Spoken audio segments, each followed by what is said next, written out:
బ్రతికి నన్నాళ్ళు నీ భజన తప్పనుగాని మరణ కాలమునందు మరతునేమో. ఆ వేళ యమదూతలాగ్రహంబున వచ్చి ప్రాణముల్ పెకలించి పట్టునప్పుడు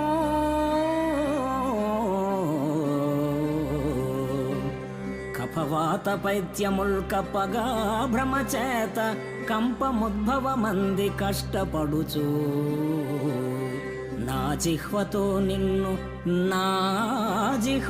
నిన్ను నారాయణ నారాయణ నారాయణ ఎన్నుచు పిలుతునో శ్రమ చేత పిలువలేను, పిలుతునో శ్రమ చేత పిలువలేను. నాటికిప్పుడే చేతు నామ భజన తలచెదను చేరి వినవయ్య దయను జూపి.